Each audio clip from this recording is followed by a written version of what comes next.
Assalamualaikum warahmatullahi wabarakatuh. Saya Muhammad Azrin bin Ahmad, Ketua Program Teknologi Pembelajaran, Pusat Sumber Pengajaran dan E-Pembelajaran SIREL UMP.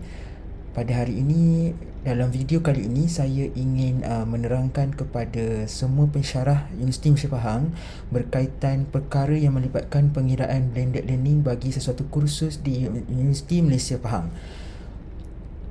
Pertama-tamanya saya ingin mengajak kita semua untuk login Kalam bersama-sama seperti saya buat sekarang ni.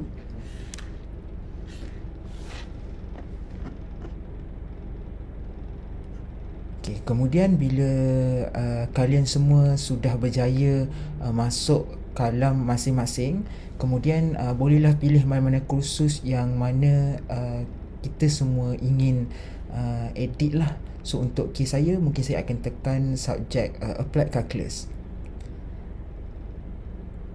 Sementara menunggu page untuk loading, mungkin saya boleh mengambil masa semua orang untuk melihat sedikit berkaitan slide yang saya sediakan untuk pengiraan blended learning di UMP. Sebenarnya kita menggunakan platform Kalam untuk mengira blended learning sama ada kursus itu telah mencapai status blended ataupun tidak.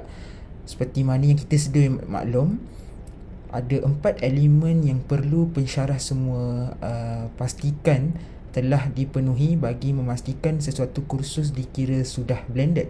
Seperti yang ada pada slide di sebelah kiri, perlu ada course information, 7 bahan untuk learning material, 3 bahan untuk learning activities dan 2 bahan untuk online assessment. Jika anda semua sudah ada dan sudah ada kesemua kriteria bagi pengiraan blended learning, sepatutnya kursus anda telah mencapai status blended. Tetapi mungkin ada kebanyakan daripada kita tidak familiar dengan pengiraan blended learning. Dan apa yang saya boleh tunjukkan di sini, seperti mana kita sedia maklum, untuk menambah sesuatu aktiviti pada Kalam UMP, apa yang perlu kita lakukan adalah kita perlu menekan butang Turn Editing On. Okay, kita klik pada butang Turn Editing On. Kemudian tadi kan saya ada menyatakan perkara berkaitan course information. Apa-apa perkara yang diletakkan pada kotak yang pertama pada subjek di Kalam akan dikira sebagai course information. By right, each and every one of us shouldn't have any problem regarding the first criteria, which is course information, because kita memang akan masukkan sesuatu pada kotak yang pertama. Apa yang menjadi sedikit kegusaran bagi setiap pensyarah adalah untuk elemen-elemen berikutnya seperti learning material, learning activities dan juga online assessment. Seperti mana kita sedia maklum, apabila kita ingin menambah apa-apa aktiviti pada sesuatu kotak, so kotak yang pertama akan mewakili course information, manakala kotak yang kedua akan mewakili minggu lah, jika anda set pada setting mengikut minggu ataupun mengikut chapter dan sebagainya, terserah kepada masing-masing. Apa yang perlu kita lakukan apabila kita ingin menambah suatu file pada kursus ataupun pada sesuatu minggu di Kalam, kita akan klik pada add an activity or resource. Kemudian anda akan jumpa menu tersebut pop up kepada skrin anda. Kemudian kalau anda lihat, saya juga ada sedikit penerangan di sini. Jika anda tata sehingga ke bawah ya, akan ada 2 segmen. Yang pertama activities dan yang kedua adalah resources. Sebelum ini, seperti mana yang telah dimaklumkan oleh JK e-learning di PTG masing-masing, segala modul yang dipilih bawah segmen resources akan dikategorikan sebagai learning material, manakala sebarang modul yang dipilih bawah segmen activities akan dikira sebagai learning activities, kecuali assignment dan juga modul quiz, yang mana 2 modul ini akan dikategorikan sebagai assessment. Tetapi from time to time we have received a lot of complaint, suggestion yang menyatakan, for example, they wish to declare quiz yang akan dia lakukan tu sebagai aktiviti, bukannya sebagai assessment. Tetapi itu tidak terjadi sebelum ini. Yang mana kalau dia ambil quiz, memang automatic sistem akan baca sebagai itu dikira sebagai online assessment. Tetapi apa yang kita perlu tahu bahawa kita di CREL telah ada satu diskusi dengan wakil PTMK, dan kita telah menemukan satu solusi terhadap perkara tersebut.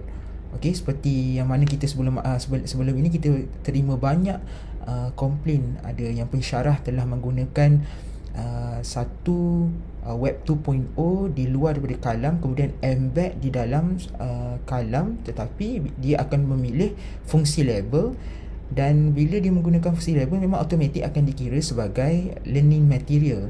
Tetapi sebenarnya itu bukan learning material, itu adalah online assessment. Contohnya dia nak pautkan, dia nak embed source code daripada Kahoot dan sebagainya, ataupun mungkin ada yang menggunakan Google Form untuk membuat quiz dan embed di kalam. So apa yang perlu kita lakukan di sini adalah kita boleh pilih pelbagai modul, tetapi pihak PTMK telah menasihatkan kita, jika kita pilih, for example saya memilih file, tetapi dalam masa yang sama saya nak memastikan bahawa file itu dikira sebagai learning assessment ataupun online assessment. Saya tidak mahu ianya dikira sebagai learning material. Apa yang perlu saya lakukan adalah saya menggunakan 3 parameter, iaitu learning material akan diwakilkan oleh abbreviation LM, manakala learning activities akan diwakilkan oleh abbreviation LA, dan parameter assessment diwakilkan oleh abbreviation LS. Apa yang perlu saya lakukan di sini adalah setiap kali kita ingin menamakan sesuatu file, kita mulakan dengan parameter yang telah saya sebutkan tadi ataupun abbreviation tersebut. Contohnya kita boleh namakan dia sebagai learning assessment. Okay, for example learning assessment. Kalau saya nak nama, bukan learning assessment, ini adalah learning activity. Saya nak menggunakan web 2.0 yang saya ingin embed menggunakan modul label bawah resources. Sebelum ni by default dia akan kira sebagai learning material, tetapi sekarang ni kalau kita nak isytiharkan web 2.0 tersebut sebagai learning activities ataupun assessment, kita perlu play around with the way we name our file. So sekarang ni saya ingin isytiharkan file tersebut sebagai learning activity, dan saya akan menggunakan parameter this square bracket LA. So this square bracket LA is a must. So you kena ada square bracket, buka dan tutup, kemudian masukkan abbreviation sama ada LM, LA ataupun assessment. Jika tidak ada sebarang pun isytiharan dibuat, so kita akan menggunakan panduan asal lah, maknanya semua aktiviti bawah resources dikira sebagai learning material, manakala semua yang berada di bawah activities dikira sebagai learning activities kecuali assignment dan juga quiz.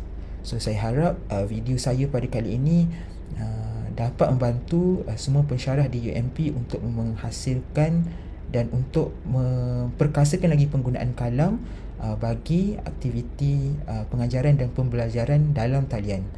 Okey, itu sahaja. Terima kasih dan Assalamualaikum warahmatullahi wabarakatuh.